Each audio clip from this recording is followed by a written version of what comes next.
నమస్కారం. సుఖీభావ్కు స్వాగతం. కోవిడ్ మరణాలకు విటమిన్ డి లోపానికి సంబంధం ఉందా? కరోనా ముప్పు పెరగడానికి విటమిన్ డి లోపం దోహదం చేస్తోందా? ఈ ప్రశ్నలకు అవుననే సమాధానం చెప్తున్నారు వైద్య నిపుణులు. మహమ్మారి కరోనాకు విటమిన్ డికి మధ్య సంబంధం గురించిన సమగ్ర సమాచారంతో మీ ముందుకొస్తోంది నేటి సుఖీభవ. ప్రపంచవ్యాప్తంగా కరోనా విలయ తాండవం కొనసాగుతూనే ఉంది. ప్రతిరోజు కొత్తగా వందల్లో మరణాలు, వేలల్లో కేసులు నమోదవుతూనే ఉన్నాయి. కరోనాకు విరుగుడైన వ్యాక్సిన్ ఎప్పుడొస్తుందో ఖచ్చితంగా చెప్పలేని పరిస్థితి. ఇలాంటి తరుణంలో కరోనాతో పోరాడాలంటే వ్యాధి నిరోధక శక్తిదే కీలక పాత్ర అని వైద్య నిపుణులు చెప్తున్నారు. అందులో విటమిన్ సితో పాటు విటమిన్ డి కూడా కరోనాను కట్టడి చేయడంలో బాగా ఉపయోగపడుతోంది. ఈ నేపథ్యంలో విటమిన్ డి గురించి తెలుసుకోవాల్సిన అవసరం ఎంతైనా ఉంది. మరి విటమిన్ డి అనేది రోగనిరోధకతను పెంపొందించడంలో ఎలా ఉపయోగపడుతుంది? తగినంత విటమిన్ డి పొందడానికి మనం ఏం చేయాలి? తదితర వివరాల గురించి ఇప్పుడు తెలుసుకుందాం.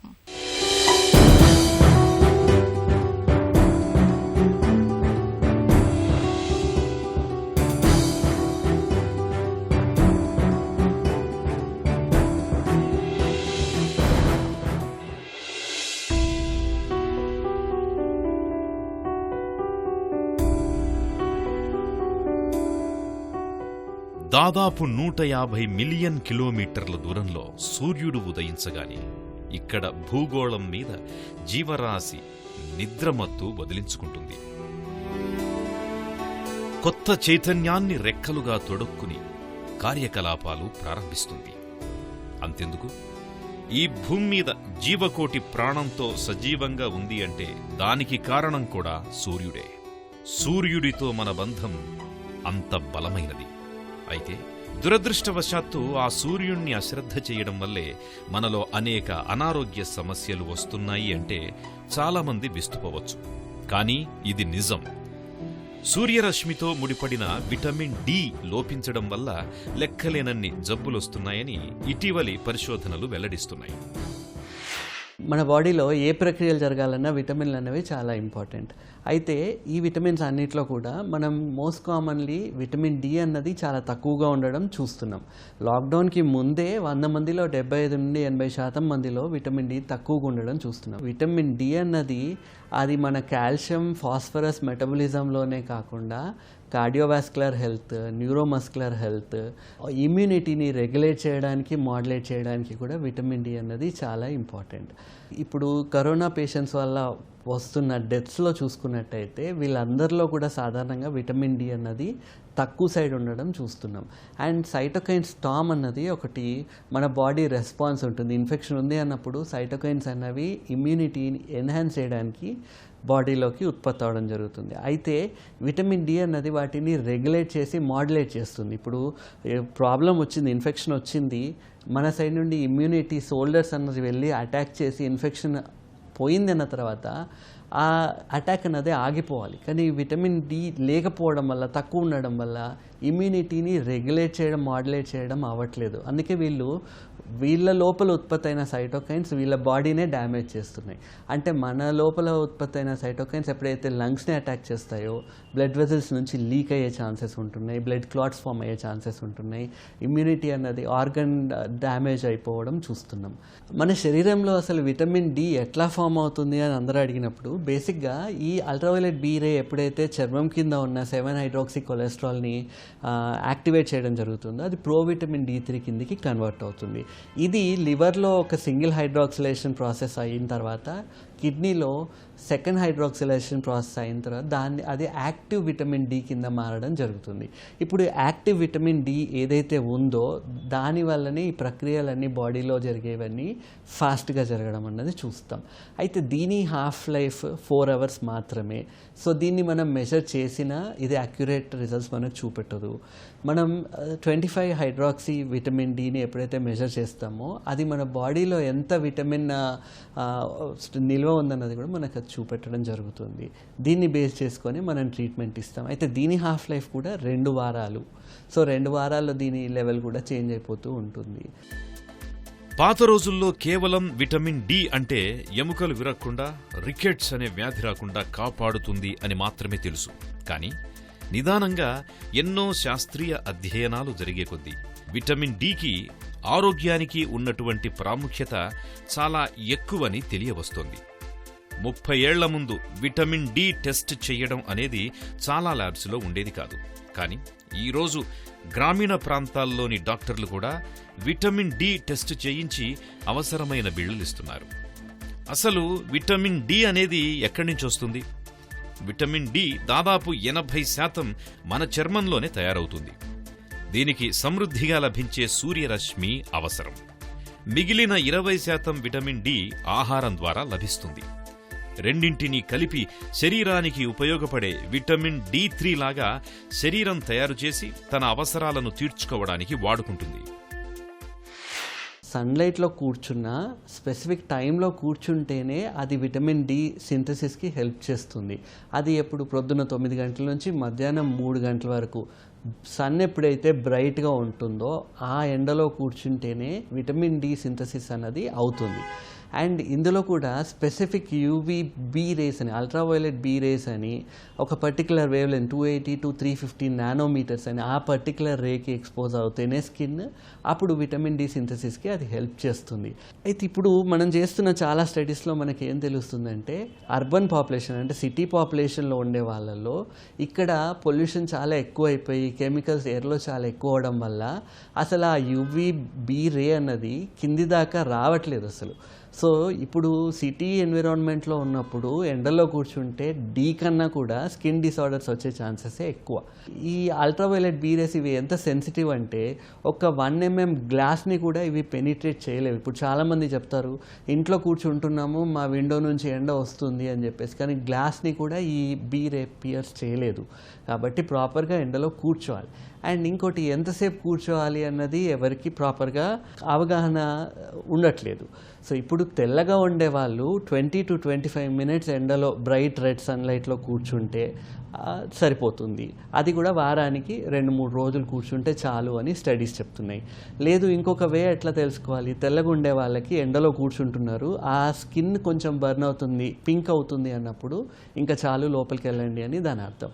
అదే కొంచెం కలర్ తక్కువ ఉన్న వాళ్ళల్లో మెలనిన్ ఉండడం వల్ల ఇంకా ఎక్కువసేపు వాళ్ళు ఎండలో కూర్చోవాల్సిన అవసరం వస్తుంది. స్కిన్ థిక్గా ఉన్నప్పుడు కూడా అబ్జార్ప్షన్ అన్నది ఎక్కువ ఫాస్ట్గా అవ్వదు.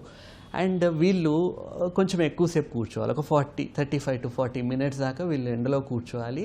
అండ్ చాలామంది ఏమనుకుంటారు ఎక్కువసేపు ఎండలో కూర్చుంటే ఎక్కువ విటమిన్ డి దొరికేస్తుంది అని చెప్పేసి. అట్లా కాదు. ఎప్పుడైతే ఆ 35-40 minutes దాటి ఇంకా ఎండకి ఎక్స్పోజ్ అవుతారో ఆ యాక్టివ్ ప్రో విటమిన్ డి3 ఏదైతే స్కిన్ కింద ఫామ్ అవుతుందో అది టాకిస్టిరాలో లూమిస్టిరాలో ఇన్యాక్టివ్ కాంపౌండ్కి మారిపోవడం జరుగుతుంది. కరోనాతో మరణించిన వారిని పరిశీలించినప్పుడు చాలా మందిలో విటమిన్ డి కొరత ఉన్నట్లు పరిశోధకులు గుర్తించారు. అదే సమయంలో విటమిన్ డి లోపం లేని వాళ్లు కోవిడ్ నుంచి త్వరగా కోలుకుంటున్నట్లుగా తేలింది. ఈ నేపథ్యంలో విటమిన్ డి లోపం లేకుండా చూసుకోవాలని వైద్య నిపుణులు సూచిస్తున్నారు. మన ఒంట్లో విటమిన్ డి కొరత ఉన్నప్పుడు ప్రధానంగా అలసట, నీరసం, జుట్టు రాలిపోవడం, ఒళ్ళు నొప్పులు, కీళ్ల నొప్పులు, చురుకుదనం లేకపోవడం వంటి లక్షణాలు కనిపిస్తూ ఉంటాయి. ఇలాంటప్పుడు వెంటనే విటమిన్ డి పరీక్షను చేయించుకోవాలి. విటమిన్ డి లోపం ఉన్నప్పుడు దాన్ని అధిగమించేందుకు తగిన చర్యలు తీసుకోవాలి. కరోనా కాలంలో విటమిన్ డి ఆవశ్యకత గురించిన మరిన్ని వివరాలను ఇప్పుడు తెలుసుకుందాం. మనం అనుకున్నట్టు విటమిన్ డి ఆహారం, ఎండ నుండి దొరుకుతుంది. భారతదేశంలో ఈ రోజు వరకు ఉన్న స్టడీస్ అన్నీ చూస్తే దాదాపు 80% ప్రజానీకంలో విటమిన్ డి లోపించి ఉన్నట్లు తెలుస్తోంది. అంతేకాకుండా ఒక అధ్యయనంలో కూడా దాదాపు 90% వరకు స్కూల్ పిల్లల్లో విటమిన్ డి లోపము ఉన్నట్టు తెలిసింది. స్త్రీలలో 90% కంటే ఎక్కువగా విటమిన్ డి లోపమున్నట్టు గమనించడం జరిగింది. కొన్ని మతాలు వాళ్ల ఆచారాల వల్ల కూడా స్త్రీలకు అవసరమైనంత సూర్యరశ్మి తగలక విటమిన్ డి లోపముంటోందని తెలిసింది. వస్త్రధారణ, కుటుంబాల్లో ఉండే అలవాట్ల వల్ల కూడా స్త్రీలు, వృద్ధులు, పిల్లల్లో విటమిన్ డి లోపం ఉండడానికి ఓ ప్రధాన కారణమని తేలింది. వారికి ఎండ తగలకపోవడం ఒక ప్రధాన సమస్య. డాక్టర్లు కూడా విటమిన్ డి లోపంతో బాధపడుతున్నారు. రాబోయే తరాల్లో ఈ విటమిన్ డి లోపాన్ని ఆపగలమా అని నేడు అందరికీ ఎదురవుతోన్న చిక్కు ప్రశ్న. విటమిన్ డి అన్నది వెజిటేరియన్ డైట్లో చాలా చాలా తక్కువగా ఉంటుంది.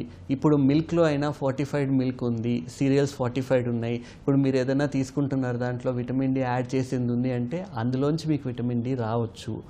లేదు ఇప్పుడు విటమిన్ డి మాకు ఫుడ్లోనే కావాలి అంటే ఫిష్లో విటమిన్ డి ఎక్కువ ఉంటుంది, లివర్లో విటమిన్ డి ఎక్కువ ఉంటుంది.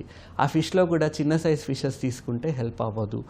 బిగ్ ఫ్యాటీ ఫిషెస్ తీసుకుంటే అవి they will act as a very good source of vitamin D. అందులో కూడా దాన్ని బేక్ చేసి తింటేనే మీకు న్యాచురల్గా వస్తున్న విటమిన్ డి మీకు వస్తుంది. అది ఫ్రై చేసినట్టయితే దాంట్లో ఉండే విటమిన్ డి అన్నది తగ్గిపోవడం చూస్తున్నాం. న్యాచురల్గా దొరికిన ఫిషెస్లో విటమిన్ డి ఎక్కువ ఉంటుంది, ఫామ్ గ్రోన్ వాటిల్లో విటమిన్ డి లెవెల్ అన్నది తక్కువ ఉండడం చూస్తున్నాము. మరి మేము ఎండలో కూర్చుంటున్నాము, నాన్ వెజ్ తింటున్నాము, అయినా కానీ మా విటమిన్ డి ఎందుకు తక్కువ ఉంటుంది అని చాలామంది అడగడం జరుగుతుంది. అయితే మనం ఇప్పుడు అర్థం చేసుకోవాల్సింది ఏంటంటే మన లైఫ్ స్టైల్ అన్నది చేంజ్ అయిపోయింది, డైటరీ హ్యాబిట్స్ చేంజ్ అయిపోయినాయి, intestinal absorption of vitamin D అన్నది జరగట్లేదు.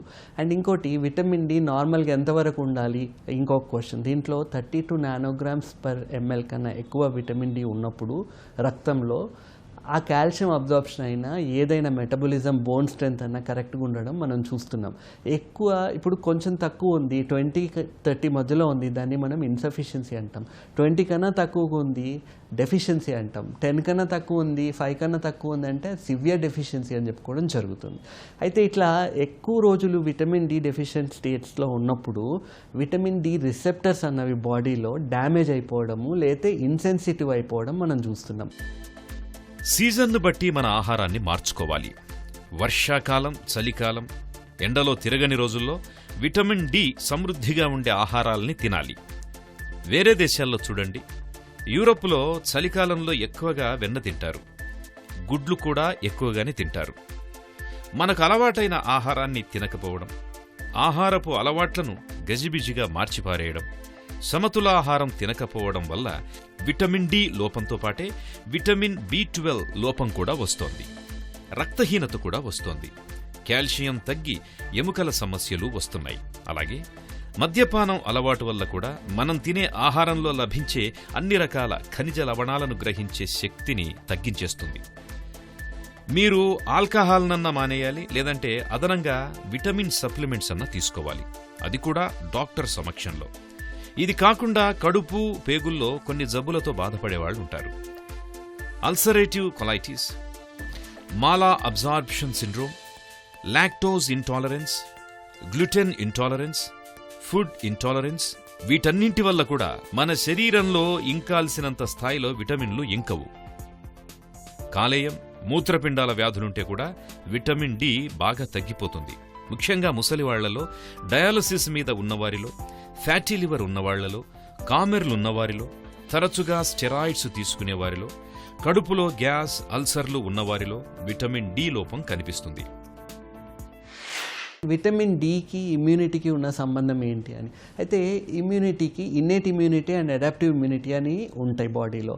ఇన్నేట్ ఇమ్యూనిటీ అంటే ఏదైనా ఇన్ఫెక్షన్ వచ్చిందనగానే ఫస్ట్ లైన్ డిఫెన్స్ మన బాడీ యాక్టివేట్ చేస్తుంది ఇన్ఫెక్షన్ని కంట్రోల్ చేయడానికి. టీ సెల్స్, మ్యాక్రోఫేజెస్ లాంటివి యాక్టివేట్ అవ్వడం జరుగుతాయి. అడాప్టివ్ ఇమ్యూనిటీ అంటే స్పెసిఫిక్గా ఈ వైరస్ వచ్చింది, దీన్ని ఎటువంటి యాంటీబాడీతోనే అటాక్ చేస్తే ఆ వైరస్ పోతుంది అన్నది అడాప్టివ్ ఇమ్యూనిటీ. అయితే విటమిన్ డి ఈ అడాప్టివ్ ఇమ్యూనిటీలో కూడా చాలా ఇంపార్టెంట్ రోల్ ప్లే చేస్తున్నట్టు మనకు తెలుస్తుంది. ఎప్పుడైతే ఎయిర్ క్వాలిటీ ప్యూర్గా ఉండి, ఎయిర్ క్వాలిటీ మంచిగా ఉంది, ఊర్లలో ఉన్నారు, మీరు బ్రైట్ లైట్లో పొద్దున్న 9 నుంచి 3 మధ్యలో హాఫ్ ఎన్ అవర్ గ్యాప్ ఇచ్చి కొంతసేపు ఎండలో కూర్చోవడం వల్ల విటమిన్ డి సింథసిస్ అనేది జరుగుతుంది. అయితే మనం ఇక్కడ అర్థం చేసుకోవాల్సింది ఏంటంటే ఏదైతే ఫుడ్లోంచి అబ్జార్బ్ అవ్వట్లేదో మీరు ట్యాబ్లెట్లు తీసుకున్నా అబ్జార్బ్ అవ్వడం కష్టమే. So vitamin D level first పెరగాలి అంటే కొద్ది రోజులు ఏదైనా ఇంజెక్టబుల్ మెడిసిన్ లాంటిది వాడాల్సిన అవసరం ఉండొచ్చు. దాని తర్వాత ఈ డ్యామేజ్ అయిపోయిన లేదా ఇన్యాక్టివ్ అయిపోయిన విటమిన్ డి రిసెప్టర్స్ని మళ్ళీ యాక్టివ్ చేయడానికి, మళ్ళీ సెన్సిటైజ్ చేయడానికి మనం చిన్న డోస్ విటమిన్ డిని రోజు కొన్ని నెలల పాటు ఇవ్వడం జరుగుతుంది. అయితే విటమిన్ డి తక్కువ ఉన్న వాళ్ళల్లో ఇన్ఫెక్షన్ రేట్స్ అనేవి కూడా మనం చాలా ఎక్కువగా ఉండడం చూస్తున్నాం. చాలా స్టడీస్ జరిగినాయి.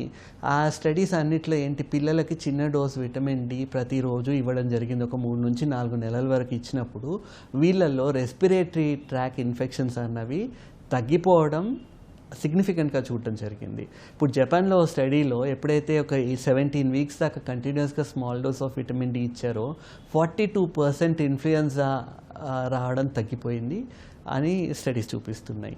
అయితే చాలామంది కంటిన్యూస్గా విటమిన్ డి వేసుకుంటూనే ఉంటున్నారు. దాంట్లో వాళ్ళు అయితే ఒక్కోసారి టెస్ట్ చేసినప్పుడు వాళ్ళ లెవెల్స్ ఉండాల్సిన దానికన్నా ఎక్కువ వెళ్ళిపోవడం కూడా చూస్తున్నాం. టాక్సిక్ లెవెల్స్కి వెళ్ళడం చూస్తున్నాము. మన శరీరానికి ఎంత డోస్ కావాలన్నది మనం మాడ్యులేట్ చేసుకోవాల్సిన అవసరం వస్తుంది. టాక్సిసిటీ అన్నది చాలా రేర్. అయితే ఈ టాక్సిటీ ఉన్నప్పుడు మళ్ళీ హెడేక్స్ లాగా రావడము, ఫెటీగ్ ఉండడము, నాసియా ఇవన్నీ కామన్గా చూస్తున్నాం. మనలో వ్యాధి నిరోధకతను పెంపొందించే విటమిన్ డి లోపించినప్పుడు అది శరీరంలోని కొన్ని భాగాలపై తీవ్రమైన ప్రభావాన్ని చూపిస్తుంది. ముఖ్యంగా ఎముకలు, కండరాల పటుత్వం క్షీణిస్తుంది. గుండె జబ్బులకు విటమిన్ డి లోపం కూడా ఓ కారణమే అంటారు నిపుణులు. విటమిన్ డి మన శరీరంలోని కొవ్వు నుంచి తయారవుతుంది. సుప్రభాత వేళ సూర్యుడి నుండి వచ్చే కిరణాలు విటమిన్ డి ఉత్పత్తికి బాగా దోహదం చేస్తాయి. అందుకే ఉషా కిరణాల్ని వ్యాధి నిరోధక బాణాలుగా పనిచేసే ఆయుధాలుగా చెప్పుకోవచ్చు. కరోనాను ఎదుర్కొనేందుకు వ్యాధి నిరోధకతను పెంచుకోవడం చాలా అవసరం. ఇందుకు రోజు కాసేపు ఎండకు నిలబడడం, విటమిన్ డి లభించే ఆహార పదార్థాలను తీసుకోవడం చేయాలి. కరోనా కాలంలో విటమిన్ డి ఆవశ్యకత గురించిన మరిన్ని వివరాలను ఇప్పుడు తెలుసుకుందాం. అందరూ విటమిన్ డి పరీక్ష చేయించుకోవాలి. విటమిన్ డి లోపముందని చెప్పేలా జబ్బులేం రావు. కొందరిలో నొప్పులు కనిపించొచ్చు. కాబట్టి ప్రతి ఒక్కరూ ఏడాదిలో ఒక్కసారైనా vitamin D, B12, haemoglobin, thyroid గ్రంథి మొదలైన 4 టెస్టులు తప్పనిసరిగా చేయించుకోవాలి. అయితే ఒక మనిషికి విటమిన్ డి ఎంతుండాలి? పిల్లలకైనా పెద్దలకైనా విటమిన్ డి 60 నానోగ్రాముల కంటే పైనే ఉండాలి. కానీ వైద్య శాస్త్రం ప్రకారం 30 ఉంటే చాలు అంటున్నారు. ఇది బొటాబొటీగా మాత్రమే సరిపోతుంది. 60 నుండి 70 నానోగ్రాముల విటమిన్ డిని మెయింటైన్ చేసే వారిలో వ్యాధి నిరోధక శక్తి గణనీయంగా పెరుగుతుంది. చాలా సందర్భాలలో డాక్టర్లు ఓ 3 నెలలు విటమిన్ డి సప్లిమెంట్స్ ఇచ్చి ఆ తరువాత మర్చిపోతుంటారు. దీంతో తిరిగి విటమిన్ డి లోపం తలెత్తుతుంది. అందుకే తరచుగా విటమిన్ డి పరీక్ష చేయించుకోవాలి. సప్లిమెంట్లు వాడుకోవాలి. ఇది నిపుణులైన డాక్టర్ల పర్యవేక్షణలోనే జరగాలి. ఏదో కౌంటర్లో కొనుక్కొని విటమిన్ డి వాడేయకూడదు. విటమిన్ డి మోతాదు 120 కంటే ఎక్కువ దాటితే కిడ్నీల్లో, కండరాల్లో, మెదడులో స్టోన్స్ తయారవుతాయి.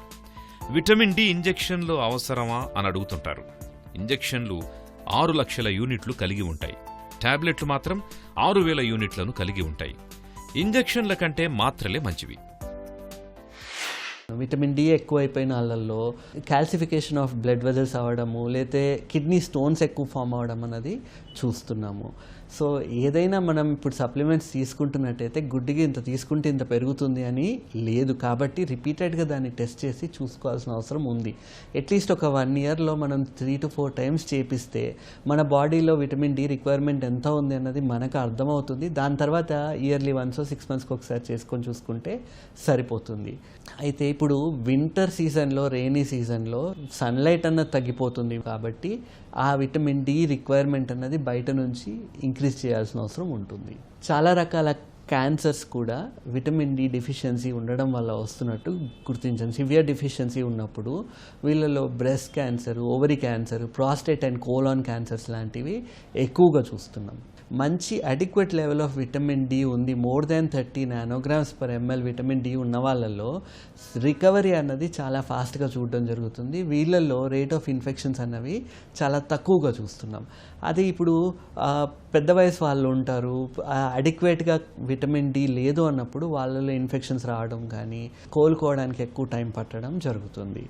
విటమిన్ డి బాగా ఉన్న వాళ్ళల్లో కరోనా ఇన్ఫెక్షన్ వచ్చినా పెద్దగా ఎఫెక్ట్ అవ్వకుండా వాళ్ళు తొందరగా బయటపడగలుగుతున్నారు. ఎవరిలో అయితే ఈ విటమిన్ డి తక్కువ ఉంటుందో వాళ్ళు దీనికి సక్కం అవ్వడం జరుగుతుంది.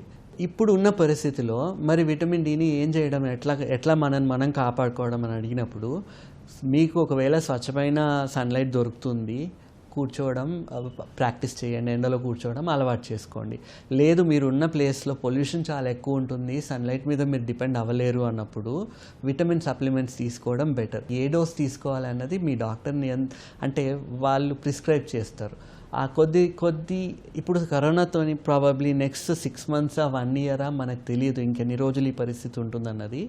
కాబట్టి రెగ్యులర్గా టెస్ట్ చేయించుకొని 3 monthsకి ఒకసారి సబ్స్టిట్యూట్స్ తీసుకోవడము బెటర్. కరోనాకు మందులు, టీకా ఆలస్యమైన, ఒకవేళ కోవిడ్ వైరస్ మార్పులకు గురైనా కూడా మనం ఆధారపడాల్సింది మన రోగనిరోధక శక్తిపైనే. ఆ రోగనిరోధక శక్తిని పెంచడంలో విటమిన్ డి కీలక పాత్ర పోషిస్తుంది. కాబట్టి విటమిన్ డి లోపం లేకుండా చూసుకోవడం, ఒకవేళ లోపం ఉంటే సప్లిమెంట్స్ తీసుకోవడం చేస్తే కరోనా కాలంలో మన రక్షణ కవచాన్ని మరింత పటిష్టం చేసుకున్నవారమవుతాం. కరోనా కలకలం మొదలైనప్పటి నుంచి మన దగ్గర విటమిన్ సి, విటమిన్ డి సప్లిమెంట్ల వాడకం బాగా పెరిగింది. నిజానికి ఇదో మంచి పరిణామం. రోజు కాసేపు ఉదయపు ఎండకు నిలబడినా చాలు మనకు తగినంత విటమిన్ డి దొరుకుతుంది. చాలినంత విటమిన్ డి మన ఒంట్లో ఉంటే మన ఇమ్యూనిటీ కూడా బాగుంటుంది. ఇమ్యూనిటీ బాగుంటే కరోనా వంటి ఇన్ఫెక్షన్ నుంచి మనం తేలిగ్గానే బయటపడొచ్చు. తిరిగి రేపటి సుఖీభవలో కలుసుకుందాం. సుఖీభవ కార్యక్రమానికి సంబంధించిన మీ విలువైన సూచనలు, సలహాల్ని వెంటనే మాకు రాయండి. మా చిరునామా Sukhibhava, ETV, Ramoji film city, Hyderabad 501512 లేదా sukhibhav@etv.co.in కు మెయిల్ చేయండి.